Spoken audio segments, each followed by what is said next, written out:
안녕하세요. 저는 서울에서 크고 유명한 유치원에서 유치원 교사로 근무하고 있는 20대 후반의 여성입니다. 전 유치원 교사라는 저의 직업에 매우 만족하고 있어요. 아이들은 재고 따지는 것을 몰라서 제가 일만큼의 관심을 제공하면 10만큼의 사랑을 듬뿍 줘요. 그뿐만이 아니라 제가 늦잠 자서 거지 같은 옷을 입고 머리가 산발이 돼서 출근해도 외향적인 모습들보다는 저 자신 그 자체를 좋아해줘요. 이렇게 순수하고 해맑은 아이들의 눈에서 세상을 바라보면 어려운 일이 쉽게 풀리기도 하고 힘든 일도 재미있는 일로 변하곤 하죠. 이러한 천사들과 함께 시간을 보내며 행복하게만 살던 제게 아주 기막히고 황당한 일이 벌어졌는데 제 사연 한번 들어보세요. 사실 저는 얼마 전까지만 해도 결혼을 앞둔 예비 신부였어요. 저의 예비 남편은 유아 체육 특강 강사였어요. 제가 근무하고 있는 유치원은 일주일에 한 번씩 외부에서 특강 강사가 와서 체육 특강을 해요. 우리 유치원은 체육 특강 시간이 되면 아이들도 선생님도 너무 좋아해요. 아이들은 매일 보던 선생님이 아닌 새로운 선생님과 마음껏 뛰어놀 수 있으니 좋고, 선생님들은 특강 선생님이 아이들과 신나는 시간을 보내주시니 수업에 대한 부담감이 줄어들어서 좋아요. 게다가 체육 특강은 여자들만 있는 유치원에 남자 선생님이 오시니 뭔가 기분 전환도 되고 약간은 설레는 그런 시간이에요. 예비 남편이 진행했던 체육 특강은 아이들의 신체를 더 많이 움직이게 하려고 미니 허들이나 뜀틀과 같은 큰 체육 교구를 펼쳐놓고 진행돼요. 그러다 보니 수업 준비와 마무리를 하는데 시간이 꽤 많이 필요하여 막내인 제가 강사가 오면 함께 수업 준비도 하고 뒷정리도 도와주고 했었어요. 사실 저는 보조 담임이라 제가 잠시 자리를 비워도 주 담임 선생님이 아이들을 봐주실 수 있기에 저는 아이들도 보면서 유치원의 잡다한 업무들을 담당하고 있었거든요. 하루는 언제나 그래왔듯이 체육 특강을 마치고 예비 남편과 저 둘이 강당에 펼쳐진 체육 교구들을 정리하고 있었어요. 한창 정리하는데 갑자기 예비 남편이 제게 다가오더니 명함을 주었어요. 이게 뭐냐고 하니 자기 명함인데 물어볼 것이 있으니 이 번호로 전화달라고 기다리겠다고 하더라고요. 무슨 일인가 싶어 그날 퇴근하며 바로 전화했더니 아주 중요한 이야기라며 만나서 얘기하자는 거예요. 그래서 집 근처 카페로 오라고 했어요. 카페에 가니 예비 남편도 주차하고 올라오고 있더라고요. 같이 카페로 들어가서 나란히 서서 주문을 하다가 힐끗 봤는데 평소처럼 운동복이 아닌 깔끔한 셔츠에 슬랙스 바지를 입고 나왔어요. 그런데 키도 크고 몸도 좋아 보이는 것이 사람이 달라 보이더라고요. 우리는 생과일 주스 2잔을 주문한 뒤 창가 자리로 앉았어요. 중요한 일이 무엇이냐고 물으니 우리 유치원 아이들 이야기만 주저리 하더라고요. 이야기를 들으며 이것이 중요한 이야기인가 싶더라고요. 이 사람 뭐지 하는 생각이 드는 순간 갑자기 이 아이들은 종일 저랑 같이 있어서 좋겠다는 거예요. 무슨 뜻이냐고 했더니 아이들과 순수하게 웃는 모습이 참 예쁘다며 애인이 없다면 한번 진지하게 만나보고 싶다는 거예요. 이 말 하고 싶어서 이 시간에 오라고 했다고 말하는데 목소리가 미세하게 떨리더라고요. 그 당시 예비 남편의 떨리는 목소리가 저의 심장도 두근거리게 했고 우리는 그렇게 연인 사이가 되었어요. 알고 보니 예비 남편은 저와 같은 대학교 체육학과 출신이고 저보다 3살이 많더라고요. 그리고 예비 남편의 가족은 유아체육교육센터를 운영하고 있었어요. 그 센터의 센터장이 예비 시부이셨고 센터의 이사님이 바로 예비 시모였어요. 그리고 예비 시모는 이전에 어린이집 원장을 하셨다고 했어요. 그 얘기를 듣고 정말 반가웠어요. 사실 저희 엄마는 제가 근무하고 있는 유치원의 원장님이시거든요. 뭔가 두 분이 만나면 이야기가 잘 통할 것으로 생각했어요. 그래서 우리 엄마가 유치원 원장 선생님이라고 이야기를 할까 했다가 말을 하지 않기로 했어요. 예비 남편이 우리 엄마에 대해서 그다지 궁금해하지도 않았고, 예전에 유치원에서 막 근무하기 시작할 때 원장님 딸이라는 사실을 알고 은근히 편견을 갖더라고요. 지금은 다들 너무 잘해주시지만 그 당시 너무 상처를 많이 받아서 나중에 결혼을 앞두면 그때 말해야겠다고 생각했어요. 우리가 연인이 된 지 6개월 정도 지났을 무렵이었어요. 예비 남편의 체육 특강 다음 날 분명히 같이 강당을 다 정리했는데 체육 교구 한 세트가 강당 구석에 있는 거예요.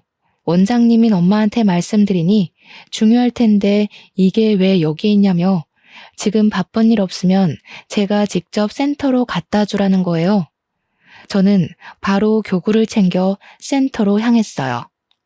센터에 도착하니 중년의 여성분이 있으셨어요. 그분은 바로 예비 남편의 어머니, 즉 예비 시모였어요.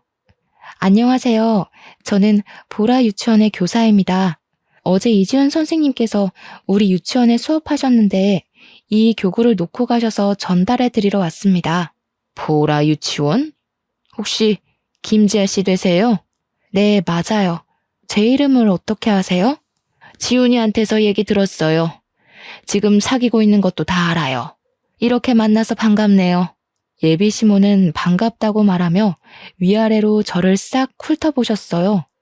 처음 보는데 훑어보는 게 기분이 조금 그랬지만 그래도 사랑한 남자의 엄마를 처음 뵌 자리니 공손히 인사를 드렸어요. 처음 뵙겠습니다. 지훈 오빠랑 만나고 있는 김지아입니다. 그런데 우리 지훈이가 지아씨 얘기할 때 센스도 있고 성격도 좋다던데 옷 입는 센스는 좀 별로네? 제 옷이요? 제 옷이 좀 그런가요? 무슨 뜻으로 그런 말씀을 하시는 것인지 잘 모르겠어요. 지훈이가 얘기하는 거 들었을 때는 옷도 잘 입고 잘 꾸미고 그럴 줄 알았는데 아닌 것 같아서. 보육교사면 학부모도 만나고 해야 하는데 옷을 좀 잘 입어야 하지 않나? 사실 제가 아직 보조교사라서 학부모를 직접 만날 일이 거의 없어요. 그리고 아무래도 아이들과 몸으로 많이 놀다 보니 저도 모르게 예쁜 옷보다는 편한 옷을 입게 되더라고요. 하긴 애들이랑 놀려면 편한 옷이 좋긴 하지. 아무튼 이거 교구 직접 갖다 줘서 고마워요. 센터에서 인사하고 나오는데 처음 보는 자리에서 예비 시모가 제가 입은 옷에 대해 이러쿵저러쿵 얘기하는 것에 대해 기분이 썩 좋지 않더라고요. 이날 퇴근길에 예비 남편에게 전화를 걸어 오늘 예비 시모를 만난 이야기를 했어요. 나 오늘 오빠 회사에 가서 어머니 뵀어. 진짜? 우리 엄마 봤어? 어땠어? 솔직히 조금 그랬어. 내 옷이 별로라고 하시더라고. 뭐 사실 유치원 출근할 때 옷을 편하게 입긴 해. 그런데 처음 보는데 옷 입는 센스가 없다고 하시는데 기분이 좋지는 않더라고. 대놓고 그런 얘기를 했다고? 설마 다른 얘기했는데 네가 너무 예민하게 받아들인 거 아니야? 아니야, 진짜 그렇게 얘기하셨어. 그래? 사실 엄마가 좀 말을 툭툭 내뱉으시기는 해. 그런데 말만 그러지 마음은 안 그러셔. 게다가 옛날에 어린이집 원장님도 하셔서 보육교사들의 마음 누구보다 잘 아셔. 너무 속상해하지 마. 예비 남편과 통화를 하고 나서도 기분이 영 그랬어요. 사실 제가 이런 이야기를 하면 예비 남편은 당연히 제 편을 들어줄 줄 알았거든요. 그런데 제 편을 들어주기는커녕 우리 엄마가 그런 얘기를 할 뿐이 아니라며 엄마 편을 드는데 기분이 좋지는 않더라고요. 그런데 이날 이후로 예비 남편의 행동이 뭔가 묘하게 달라졌어요. 저희 둘 다 평일에는 늦게 끝날 때가 많아 거의 주말에 만났거든요. 원래는 토요일, 일요일 둘 다 만나서 데이트를 했는데 갑자기 결혼식이다, 집안에 일이 있다, 먼 친척이 해외에서 들어왔다며 매주 주말 이틀 중 하루만 만나려는 거예요. 일이 있으니 못 만나는 건 어쩔 수 없었지만 이해가 가지 않는 것은 만나지 않은 날에는 연락이 거의 되지 않더라고요. 전화해도 받지 않았고 카톡을 하면 반나절이 지나서야 답장이 오더라고요. 왜 전화나 카톡을 못했느냐고 물으면 가족들과 같이 뭐 하고 있었다고 얼버무리는데 뭔가 좀 이상하고 섭섭하기도 했어요. 벌써 사랑이 식었나 하는 생각이 들기도 했죠. 그런데 또 막상 만나는 날에는 제가 사랑을 듬뿍 받는 여자라고 느껴질 만큼 잘해주기도 하고 함께 있는 시간이 너무 재밌었어요. 그러나 다음 주 주말이 되면 예비 남편은 이틀 중에 하루는 일이 생겨 만나지 못했고 그날은 또 연락이 끊겼었어요. 이렇게 매주 주말 이틀 동안 저의 감정은 냉탕과 온탕을 오가며 아슬아슬한 만남을 이어갔어요. 우리가 만난 지 어느덧 1년 정도가 지나고 대학교 동기이자 가장 친한 친구인 지연이라는 친구가 연락이 왔어요. 결혼식 날짜를 잡았다고 청첩장을 주겠다며 주말에 만나자고요. 저는 당연히 알겠다고 하고 약속한 주말이 되어 오랜만에 지연이를 만났어요. 일상 이야기를 한창 하다가 지연이가 제게 만나는 사람이 없냐고 물어보더라고요. 저는 유아체육특강 강사이고 우리보다 3살 위인 같은 대학교 선배라고 하며 예비 남편과 찍은 사진을 보여줬어요. 그런데 사진을 보던 지연이가 고개를 갸우뚱하는 것이 아니겠어요? 이상하다. 이 사람 어디서 본 것 같은데. 어디서 봤더라. 서울에서 유명한 체육특강 센터의 강사니까 유치원이나 어린이집에서 특강 강사로 봤을 수도 있지. 나는 유치원 행정실에 있어서 특강 선생님들 만날 일이 없는데. 근데 분명히 어디서 봤는데. 아! 예진이 남자친구. 엥? 최예진? 예진이 남자친구라고? 무슨 말도 안 되는 소리야. 사진 잘 봐봐. 사실 저와 지연이 예진이는 대학교 때 삼총사라고 불릴 만큼 꼭 붙어 다녔어요. 그렇게 졸업 후 저와 지연이는 서울의 유치원으로 취업을 하고 예진이는 경기도의 유치원으로 취업을 하면서 만나기 어려워지더니 요새는 연락을 거의 안 했던 친구예요. 아니야, 확실해. 얼마 전에 지나가는데 저기서 예진이가 누군가와 팔짱 끼고 걸어오더라고. 반가워서 나도 인사를 했지. 그런데 예진이가 분명히 내 남자친구라고 소개했어. 정말이야? 응. 숫기도 없고 말도 없던 예진이가 거리에서 남자 팔짱을 끼고 걸어오니까 반갑기도 하고 신기하기도 해서 그 남자 얼굴 엄청 유심히 봤단 말이야. 확실히 이 얼굴이야. 너 한번 확인해봐. 지연아, 진짜 미안한데 나 지금 가서 확인해봐야 할 것 같아. 너 결혼 축하해주러 왔는데 정말 미안해. 야, 지금 그게 문제야? 어서 가봐. 이해해줘서 고맙고 미안해. 결혼 준비 잘하고 결혼식 때 보자. 저는 지연이와 헤어진 후 바로 예비 남편에게 전화를 걸었어요. 전화하니 역시나 안 받더라고요. 그러나 오늘은 반드시 통화해야겠다는 생각에 받을 때까지 전화를 걸었어요. 13통째 전화를 하자 드디어 받더라고요. 지금 당장 급하게 할 말 있다고 만나자고 했더니 지금 친구 병문안 와 있어서 못 간다고 하더라고요. 그럼 올 때까지 예비 남편 집 근처 카페에서 기다리겠다고 하고 끊었어요. 카페에 가서 예진이의 SNS를 뒤져서 예진이의 사진을 찾아봤어요. 예진이가 워낙에 사진을 찍기 싫어해서 그런지 예진이 본인의 사진은 없더라고요. 그래도 사실 확인을 위해서는 예진이의 사진이 필요하다는 생각이 들어 동기들의 SNS를 뒤져서 대학교 졸업여행 때 찍은 단체 사진을 발견했어요. 다행히 거기에 예진이 얼굴이 선명히 찍혀 있더라고요. 그렇게 카페에서 한 1시간 정도 기다렸나 봐요. 카페 문이 열리더니 예비 남편이 화가 난 표정으로 오더라고요. 무슨 급한 일인데 이렇게 불러내. 퉁명스럽게 말하는 예비 남편에게 저는 예진이의 얼굴만 크게 확대해서 보여줬어요. 예비 남편은 매우 당황하는 표정을 짓더라고요. 오빠, 얘 알아? 얘? 얘가 누군데? 나 몰라. 예비 남편은 말로는 모른다고 했지만 불안해하는 표정을 보니 아는 것 같았어요. 정말 모른다고? 내가 예진이를 어떻게 알아? 예진이? 난 얘 이름 말한 적 없는데. 아는 사람인가 보네? 예비 남편은 너무 당황한 나머지 제가 말하지도 않은 예진이의 이름을 말하더라고요. 예비 남편은 뭔가 아차 싶었는지 아무 말도 못하고 고개만 툭 숙이고 있었어요.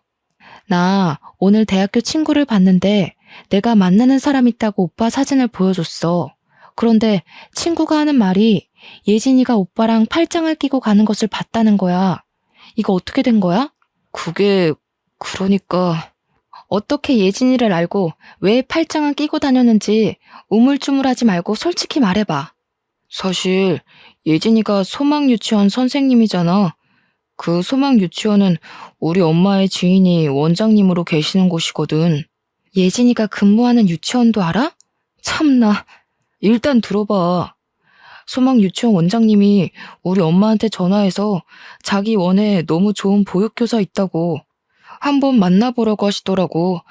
우리 엄마는 또 그 말에 거절 못하고 한번 나가보라고 해서 몇 번 밥만 먹었어. 뭐? 그럼 어머니한테 지금 나랑 만나고 있으니 안 나가겠다고 말씀드리면 되잖아. 얘기했지. 근데 엄마는 그래도 지인이 생각해서 소개해준다는데 안 나가면 예의가 아니라며 지아랑 결혼한 것도 아니고 한번 나가서 밥만 먹고 오라고 그러더라고. 엄마의 체면도 있고 해서 쉽게 거절할 수가 없었어. 그래? 그럼 100번 양보해서 예진이랑 처음에는 그렇게 밥 먹었다고 쳐. 그럼 식사 자리에서 예진이한테 만나고 있는 사람 있는데 이러한 상황이라서 어쩔 수 없이 나왔다고 얘기하고 그 뒤로 안 만났으면 되잖아. 왜 굳이 팔짱까지 낀 거야? 처음엔 밥만 먹고 헤어졌지. 그런데 자꾸 만나자고 연락이 오더라고. 그런데 매몰차게 못 만나겠다고 할 수 없었던 게 소망유치원 원장님이 경기도권 유치원에 우리 회사 체육 특강을 많이 소개해 주셨거든. 그래서 요즘에 경기도권 유치원에서 특강을 해달라고 많이 오고 한단 말이야.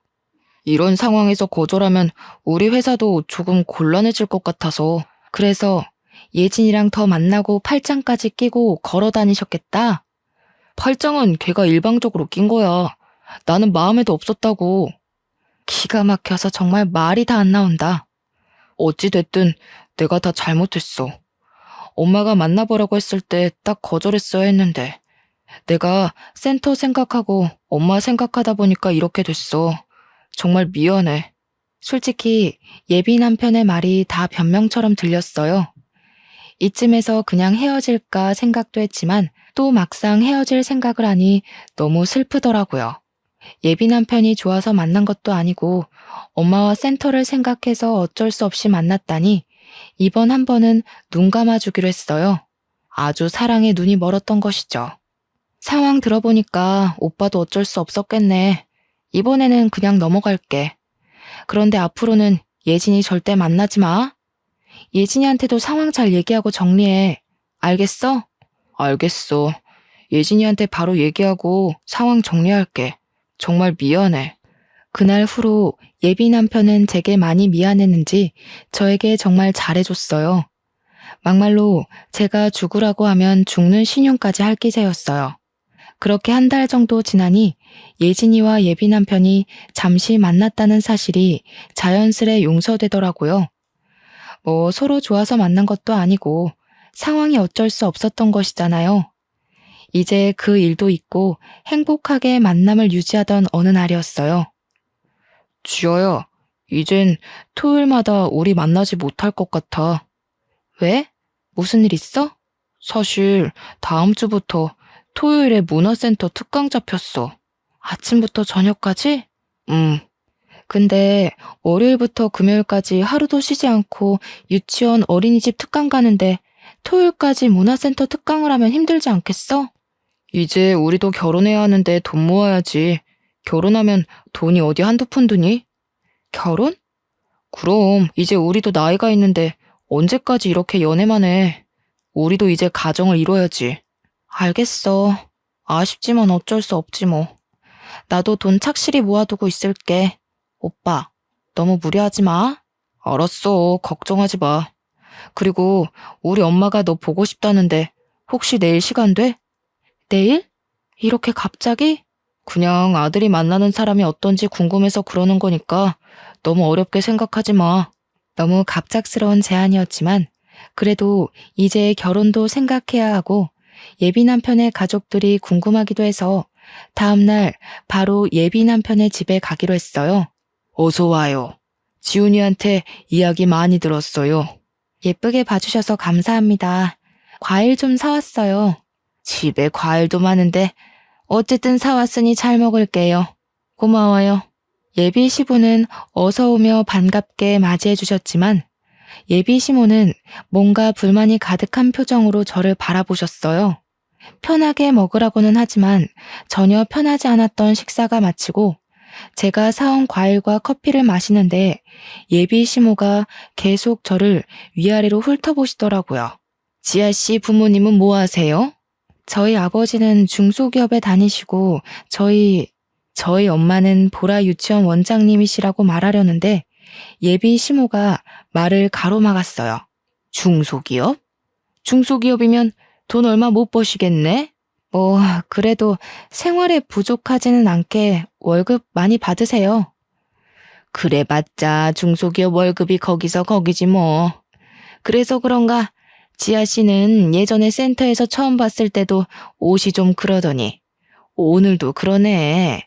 난 그래도 예비시댁에 처음 인사 오는 자리인데 백화점 명품 옷은 아니더라도 좀 좋은 옷 입고 올 줄 알았는데.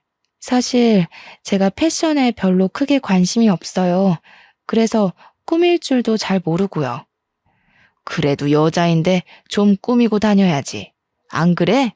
그러다가 나중에 남편이 바람나면 어쩌려고. 엄마, 난 그래도 지아 자체가 좋아서 바람 안 펴. 지아가 결혼해서 주름살이 자글자글해져도 주름살마저 사랑할 거야. 지금이야 한창 뜨거울 때니까 그러고. 젊은 애가 시댁이 될지도 모르는 집에 처음 오는데 집에 있던 옷을 입고 온다는 게 말이 되니? 없어 보이게. 사실 오늘 이 자리가 편한 자리는 아니잖아요. 그래서 안 그래도 불편한데 괜히 새 옷 사서 입고 더 불편하게 경직돼서 있는 것보다는 집에 있는 가장 편하고 깔끔한 옷을 입고 오는 게 더 좋아 보일 것 같아서 이렇게 입은 거예요. 그래, 일단 알았다. 근데 그래도 아버지가 중소기업에 다니시는 게 조금 걸리네. 노후 준비는 제대로 되셨는지 몰라. 사실 저희 아빠 중소기업이기는 하지만 그 기업의 초창기 멤버예요. 사장님께서 저희 아버지를 절대적으로 믿고 신뢰하고 계시죠. 사장님은 저의 돌잔치 때도 오셔서 함께 사진 찍으시고 얼마 전에도 우리 집에 오셔서 같이 식사하시고 잠도 주무시고 가실 정도로 매우 친해요. 그래서인지 월급도 항상 두둑히 챙겨주셔서 지금은 어지간한 대기업 이사만큼 월급을 받으세요. 저희 엄마가 운영하는 유치원은 정원이 300명이나 되고 이 동네에서 가장 크고 유명해요. 투명하고 정직한 운영으로 입소문이 자자해서 아기가 태어날 때부터 대기를 걸어놔야지 4살 때 겨우 입학할 수 있을 정도예요. 그러니 저희 엄마 역시 어지간한 중소기업 사장님만큼의 돈을 벌고 계세요. 첫 만남에 이런 이야기 주저리 하기 그래서 간단하게 얘기한 것뿐인데 중소기업이라는 말만 듣고 우리 집은 경제적으로 많이 부족한 것처럼 말씀하시니 기분이 좋지 않더라고요. 솔직히 가정 형편도 그렇고 너 옷 입는 것도 그렇고 완전히 내 마음에 쏙 들지는 않지만 우리 아들이 널 너무 좋아하고 없으면 못 살겠다니까 결혼은 허락하마. 그런데 우리 집 뭐 하는 집인 줄은 알지? 네. 이 동네에서 유명한 유아체육특강 전문센터로 알고 있어요. 그래. 우리 집 엄청 오래되고 유명하지. 또 우리 친척들도 아주 잘 나간단다. 친척들 대부분이 의사, 변호사, 교사, 흔히 말하는 사자 들어가는 직업이야. 아, 잠깐만. 예비 시모는 이렇게 말하고는 안방으로 들어가셨어요. 저는 예비 시모가 왜 이런 이야기를 이렇게 하시나 의아했어요. 잠시 뒤 예비 시모는 종이 한 장을 들고 나오셨어요. 그래서 말인데 이것 좀 봐봐. 예비 시모가 건네준 종이에는 친척들의 혼수 목록이 빼곡히 적혀 있었어요. 혼수가 좀 많지? 그런데 어쩌겠니? 사업하는 집안은 이 정도 다 한단다. 그런데 중소기업 월급으로 이걸 다 준비할 수 있으려나 모르겠네. 일단 너희 부모님께 말씀드려보고 다시 얘기해보자꾸나. 솔직히 말해서 친정 부모님 앞으로 된 땅도 있고 할아버지 유산도 있고 부모님이 절대 적지 않은 월급을 받으시니 혼수를 하는 것은 크게 문제되지는 않았어요. 그런데 예비 시모가 말끝마다 경제적으로 은근히 저희 부모님을 깎아내리시는 태도가 마음에 들지 않았어요. 저희 엄마는 아무리 어린 사람을 만나도 꼬박꼬박 존댓말을 쓰시고 학부모님들이 매일 씻지 않고 잠옷 차림으로 아이들을 맡기러 오셔도 거기에 대해서 아무 말도 하시지 않거든요. 오히려 선생님들이 뒤에서 수군대면 함부로 겉모습을 판단하는 것 아니라며 크게 혼내셨어요. 그런 엄마 밑에서 자라서 그런지 예비 시모의 말투며 행동이 정말 마음에 들지 않았어요. 그래도 실은 내색하지 않고 표정 관리 잘하며 무사히 예비 시댁과의 첫 식사 자리를 마쳤어요. 예비 남편은 저를 데려다 준다고 차에 타라고 했어요. 우리 집에 처음 온 소감이 어때? 기분 상하지 말고 들어. 솔직히 기분이 좋지는 않아. 옷 입는 것으로 뭐라고 하셔서? 우리 엄마가 어린이집 원장님이었잖아. 아무래도 여자들이 많은 직업이다 보니까 옷 입는 그것에 관해 관심이 좀 많으셔서 그래. 자기를 잘 꾸밀 줄 아는 사람이 가정도 잘 챙기고 일도 잘한다고 생각하셔서 그래. 그렇게 생각할 수도 있긴 하지만 그래도 정식으로 처음 보는 자리에서 없어 보인다고 대놓고 말씀하시는 건 좀 그런 것 같아서. 우리 엄마가 말만 그러지 사실 속은 또 엄청 여리셔. 그 부분은 내가 엄마한테 잘 얘기해 볼게. 이제 너 나랑 같이 살 사람이니까 말 좀 좋게 하라고. 그리고 또 말이야. 또? 혼수 말이야. 이거 진짜 다 해야 하는 거야? 우리 엄마 생각은 우리가 지불해가니까 이 정도는 받아야 한다고 생각하셔. 요새 집값이 좀 비싸니? 살만하다 싶으면 거의 10억 가까이 되는데. 그래서 그런 거야. 왜? 많이 부담돼? 솔직히 너무 과한 것 같아서. 요새도 이렇게 친척들까지 다 챙기나 해서. 하긴 솔직히 혼수 비용이 부담되기는 하지. 일단 그 부분은 내가 엄마한테 다시 말해볼게. 아마 엄마도 정말 다 해오라고 말씀하신 건 아닐 거야. 분명히 나한테는 여자만 데리고 오면 혼수고 뭐고 아무것도 필요 없다고 하셨거든. 그래, 알았어. 오빠만 믿어. 내가 다 해결할게. 예비 시모의 말투와 표정은 좀 그랬지만 예비 남편이 듬직하게 제 편이 되어주니 앞으로 무슨 일이 있어도 다 해결해 나갈 수 있을 것 같았어요. 예비 남편의 차를 타고 집 앞에 도착하니 친정 부모님이 나와 계셨어요. 친정 부모님과 예비 남편은 간단한 인사를 나눈 후 다음에 만나기로 약속했어요. 집에 들어오니 친정 부모님은 오늘 예비 시댁에서 어땠는지 물으시더라고요. 저는 혼수에 관해 이야기할까 하다가 예비 남편이 한 말이 생각나 그냥 얘기하지 않고 반겨주시고 잘해주셨다고만 했어요. 그래도 뭔가 예비 시모가 저를 마음에 들지 않는 것 같아 속이 상하더라고요. 저는 집 앞 마트에 간다고 하고 나와 대학교 동창이자 옆 동네 무지개 유치원의 교사인 은지에게 전화했어요. 은지는 늦은 시간에 잔뜩 가라앉은 목소리로 전화를 하니 무슨 일이 있냐고 물어보더라고요. 저는 은지에게 예비 시댁에 가서 오늘 있었던 일을 다 이야기했어요. 야, 넌 근데 없어 보인다는 소리까지 들었는데 결혼하고 싶어? 난 오빠랑 같이 살지 오빠네 엄마랑 사는 게 아니잖아. 아주 사랑의 눈이 멀었구먼. 콧대 높던 우리 지아 마음 훔친 그 오빠 얼굴 좀 한번 보자. 사진 없어? 있지. 지금 사진 보낸다. 저는 사진을 보내달라는 은지에게 바로 사진을 보냈어요. 그런데 사진을 본 은지가 이상한 소리를 하더라고요. 진짜 만나는 사람이 이 사람이야? 왜? 이 사람 체육 특강을 하는 사람 아니야? 맞아. 알아? 지아야, 놀라지 말고 들어. 이 사람 우리 유치원에서도 유아 체육 특강을 하거든? 아, 일단 너 우리 유치원에 김고은 선생님 저번에 유치원 단체 행사 때 본 적 있지? 기억나? 우리랑 동갑이고 머리 길고 예쁘장하게 생긴 선생님? 맞아. 고은 선생님이 자기 애인 생겼다고 하면서 사진 보여줬는데 이 사람이었어. 확실해? 우리가 이 선생님 특강을 얼마나 오래 했는데 설마 얼굴을 모르겠니? 그래서 우리 원에서 특강 선생님이랑 눈 맞았다고 얼마나 놀려댔는데. 저는 은지의 말에 손이 덜덜 떨리고 심장이 벌렁거려서 그 자리에 주저앉았어요. 지아야, 괜찮아? 응, 괜찮아. 근데 정말 충격이네.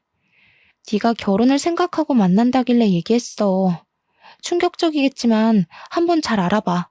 너만 괜찮다면 고은 선생님한테 내가 이야기할 테니까 한번 만나보고. 저는 이 상황이 너무 기막히고 황당했어요. 예비 남편은 이미 다른 여자를 만난 전적이 있는 사람이잖아요. 그때는 분명히 엄마의 체면과 센터를 생각해서 어쩔 수 없이 만났다고는 했지만 정말 그런 것인지 아니면 본인이 원해서 만난 것인지 하는 의심이 생기더라고요. 그 일 후로 갑자기 문화센터 특강을 잡은 것도 뭔가 수상쩍고요. 저는 저와 김고은 선생님 그리고 예진이 셋이서 만나 정확한 상황을 확인해 봐야겠다고 생각했어요. 은지에게 다시 전화를 걸어 김고은 선생님 전화번호를 알아낸 후 다음날 셋이 카페에서 보기로 약속을 잡았어요. 제가 먼저 이지훈이라는 유아체육 강사를 아느냐고 물어봤어요. 그랬더니 예진이는 이 사람이랑 결혼하려고 얼마 전에 상견례를 하고 결혼식 날짜를 잡았고 김고은 선생님은 어제 만나서 결혼하자고 약속을 했다고 하고요. 그 이야기를 듣고 저는 어제 지훈이 오빠 집에 다녀오고 상견례 날짜를 잡았다고 하니 예진이와 김고은 선생님이 깜짝 놀라더라고요. 예진아, 혹시 너한테도 그 엄마라는 사람이 혼수 목록 쫙 뽑아서 줬어? 그거 해야 한다길래 알겠다고 했지. 좀 과하긴 하더라고. 설마 우리 중에 혼수 다 해오는 집이랑 결혼시키려고 그러는 건가? 참네. 과한 혼수 목록 뽑아놓고 이거 다 해줄 수 있는 집이랑 결혼하려고 그러는 건가? 아들 결혼시키면서 한몫 단단히 챙기려고? 진짜 이거 쓰레기 집안이네. 가만둘 수 없어. 지금 전화해서 따질까? 우리 셋은 그 집안 사람들에게 놀아났다는 생각에 너무 화가 났어요. 상견례까지 하고 결혼 날짜까지 잡았다는 것은 우리뿐만 아니라 우리 가족까지 가지고 논 것이잖아요. 정말 화가 너무 나서 일방적으로 그냥 헤어지자고 하기엔 뭔가 속이 후련하지가 않았어요. 정말 깜짝 놀랄 복수를 하고 싶었죠. 저희는 셋이 모여 그들에게 복수할 계획을 짰어요. 우리 셋이 만난 그 다음 주가 제 상견례 날이었어요. 제가 상견례를 위해 예약한 식당은 룸이 있는 한 식당이었거든요. 원래는 단독 룸으로 예약했는데 가운데 미닫이 문이 있는 장소로 예약을 변경했어요. 즉, 가운데 문을 열면 대규모 룸이 되고 가운데 문을 닫으면 2개의 룸이 되는 곳이었죠. 그곳에서 한쪽에는 제가 상견례를 하고 다른 쪽에는 예진이와 예진이 부모님, 고은이가 다 대기를 하고 있다가 결정적인 순간에 다 같이 나와 이 사람들을 놀라게 하며 복수하기로 했어요. 그날 복수할 계획을 철저히 세운 후 집에 들어와 부모님께 사실 예비 시댁은 이런 사람들이었고 나는 이 사람과 결혼을 못할 것 같다고 파혼하겠다고 했어요. 그리고 우리의 복수 계획을 낱낱이 말씀드렸죠. 부모님은 처음에는 굳이 이렇게까지 일을 벌여야겠냐며 사람 일은 나중에 어떻게 될지 모르니 그냥 조용히 헤어지라고 하셨어요. 저는 저한테만 그러면 이렇게 화도 나지 않겠지만 우리 가족들까지 이 사람들이 가지고 논 것 같아서 너무 화가 나서 견딜 수가 없다고 말씀드렸어요. 부모님은 저의 이야기를 듣고 제 계획에 동의하셨어요. 드디어 대망의 상견례 날이 다가왔어요. 우리 가족과 예진이네 가족, 고은이는 1시간이나 일찍 와서 가운데 미닫이 문을 닫고 그들을 기다리고 있었어요. 약속한 시간이 되고 예비 시댁 가족이 왔어요. 형식적인 인사를 나누고 밥을 먹고 있는데 예비 시모가 또 어이없는 말을 하더라고요. 근데 우리 바깥 어르신은 그냥 일반 회사 다니신다면서요?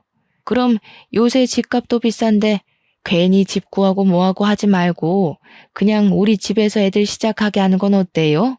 아무리 그래도 지아도 일하는데 시어른들 모시고 사는 건 아닌 것 같은데요. 안 싸돈. 우리 이제 가족인데 서로 같이 살며 정부치고 살아야죠. 저희야 시집 구하는 거 어렵지는 않지만 그 집안의 가전제품이나 가구들 다 드리려면 사돈도 부담스럽지 않겠어요? 저희한테 혼수도 준비하셔야 하는데. 혼수요? 지아에게 혼수 얘기 못 들으셨어요? 예. 너 엄마한테 얘기 안 했니? 예비 시모는 왜 모르냐는 표정을 지으며 이전에 제게 보여준 친척들의 혼수 목록을 저희 부모님께 보여드렸어요. 저희 친척들이 다들 사자 직업을 가졌거든요. 의사도 있고 변호사도 있고 뭐 그래요. 그래서인지 다들 결혼할 때마다 아주 혼수가 빵빵해요. 저도 많이 받았고요. 그래서 이 정도는 기본으로 하셔야 해요. 사돈, 그래도 이것은 너무 과한 거 아닌가요? 어머, 우리 바깥 사돈 모르는 소리 하시네. 요새 이 정도는 기본이에요. 제 지인 딸은 이보다 더 많이 혼수 마련해서 가더라고요. 이 정도도 못하면 사실 고민이 좀 될 것 같은데. 그래요? 다들 이 정도 혼수는 준비해 가나 봐요. 그럼요. 사실 저번에 우리 아들 쫓아다니던 여자애가 한 명 있었거든요. 그런데 우리 아들이 지아가 그렇게 좋다고 해서 그 집 여자애 만나지 못하게 할 명목으로 우리 집에 시집 오려면 이렇게 혼수 다 해와야 한다고 했더니 알겠다고. 자기 친구는 이것보다 혼수 더 준비하던데 이 정도는 너무 간소하다고 하던데요. 예비 시모가 온갖 시건방진 표정으로 한창 얘기하는데 중간 문이 열렸어요. 그리고 화난 표정으로 예진이 부모님이 등장하셨죠. 예비 시모는 예진이 부모님을 보고 깜짝 놀라 마시던 물을 그대로 뿜었어요. 지금 그 얘기는 우리 예진이 말하는 것이오? 아니 바깥 사돈이 어째서 여기에 계세요? 바깥 사돈이요? 도대체 당신의 바깥 사돈은 저분입니까? 아니면 저입니까? 지금 이게 뭐 하시는 짓입니까? 이보세요. 순진한 애들 깨어서 이게 지금 뭐 하는 짓이에요? 진짜 이 사람 안 되겠네. 제 아들 결혼시키면서 장사하세요? 장사라니요. 사실이지 않나요? 아들 결혼시킨다는 명목으로 이 집 저 집 부모들 만나며 어느 집에서 돈을 더 많이 뜯어낼 수 있는지 저울질하고 있었던 것 아닌가요? 아니에요. 무슨 그런 섭섭한 말씀을 하세요. 저 나름 사명감 가지고 어린이집 원장까지 했던 사람입니다. 제가 설마 그랬겠어요? 그게 아니면 뭔데요? 저는 제 딸 이 집으로 시집 못 보내니까 그런 줄 아세요. 애들 결혼 없었던 일로 합시다. 저도 예진이 이 집 못 보냅니다. 결혼 다 없던 일로 해요. 그러시지들 말고 잠깐 제 얘기 좀 들어보세요. 무슨 얘기요? 이 상황에서 할 얘기가 더 남았나요? 저는 할 얘기 없습니다. 같이 얘기하는 시간도 아깝네요. 지금 당신 머리털 다 뽑아버리고 싶은 거 꾹 참고 있으니까 더는 붙잡지 마세요. 예진이 부모님은 예진이의 손을 잡아 끌고 그 자리를 나왔어요. 저와 저희 부모님도 그 뒤를 따라 식당을 나왔죠. 집으로 돌아오며 이상한 남자 만나서 부모님께 겪지 않아도 될 일을 겪게 만든 것 같아서 죄송하다고 했어요. 부모님은 결혼하고 나서 실체를 알고 이혼하는 것보다 차라리 지금 알아서 파혼으로 끝낸 게 다행이라고 하시며 그런 얘기하지 말라고 위로해 주셨어요. 폭풍이 휘몰아친 주말이 지나고 월요일이 되자마자 엄마는 체육 특강을 취소했어요. 유치원 선생님들은 예비 남편의 수업이 너무 좋았는데 왜 갑자기 취소하시냐고 너무 아쉽다고 하셨지만 저희 엄마는 별다른 말씀은 안 하시고 그냥 일이 있어서 취소한다고 하셨어요. 예비 남편은 그 뒤로 연락도 없고 그렇게 우리는 다시 볼 일이 없을 줄 알았어요. 일주일 정도가 지났을까요? 예비 남편에게 전화가 왔어요. 한 번만 만나자고요. 만나기 싫었지만 저도 남편도 비슷한 업종에서 일하니 언젠가는 다시 볼 수도 있으니 헤어질 때 깔끔하게 끝내야겠다는 생각에 만나기로 했어요. 잘 지냈니? 그동안 많이 후회했어. 정말 미안해. 미안? 됐고, 오늘 내가 이렇게 나온 이유는 깔끔하게 정리하려고 온 거야. 그러지 말고, 우리 엄마도 너한테 정말 미안하다고. 혼수고 뭐고 다 필요 없고 그냥 몸만 와도 된다고 하시더라. 우리 다시 시작하면 안 될까? 오빠는 꼴을 보고도 결혼하자는 말이 나와? 그리고 다시 시작? 예진이랑 고은이는 어쩌고 나한테 와서 결혼을 하재. 엄마의 부탁에 어쩔 수 없이 예진이도 보고 고은이도 만났지만 항상 내 마음속에는 너뿐이었어. 진짜야. 엄마의 부탁? 오빠는 엄마가 부탁하면 결혼도 하고 이혼도 하겠다. 그치? 말도 안 되는 소리 하지 말고 난 간다. 우리 이제 2번 다시 보지 말자. 이렇게 저와 예비 남편은 헤어졌어요. 이제 정말 이대로 끝인 줄로만 알았어요. 저는 다시 예전처럼 저만 바라봐주는 아이들을 보며 마음의 상처를 치유하고 있었죠. 그렇게 며칠이 지났는데 유치원에 올 사람이 없는데 유치원에 벨이 울리더라고요. 저와 엄마가 인터폰을 보니 어떻게 알았는지 예비 시모가 있는 것이 아니겠어요? 엄마는 더는 할 말도 없고 지금 수업 중이니 가시라고 했어요. 그런데 나올 때까지 기다리겠다는 거예요. 솔직히 학부모들이 이 모습을 보면 곤란할 것 같아 저와 엄마는 일단 나갔어요. 무슨 일이시죠? 지금 아이들 있으니 오랫동안 얘기 못해요. 예, 그러시죠. 본론만 바로 말씀드릴게요. 사실 우리 센터가 여기 유치원과 계약이 안 되면 수익이 전혀 나지가 않아요. 아시잖아요. 특강을 하는 업체들은 유치원이 계약 해지되면 그 길로 먹고 살 방법이 없는 거. 그래서 아들이 유치원과 좋은 관계 유지해서 센터 좀 잘 운영해보고자 하는 욕심에 그랬던 거예요.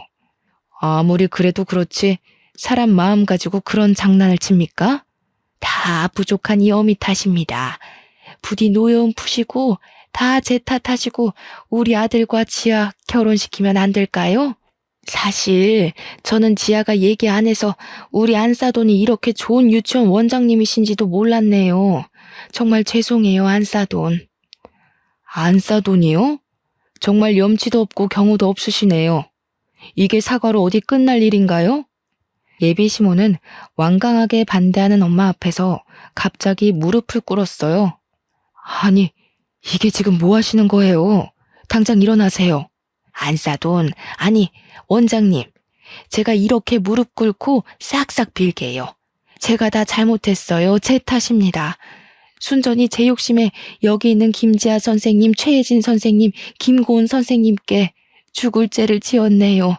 죄송합니다. 이보세요. 사람들 다 보는데 일어나세요.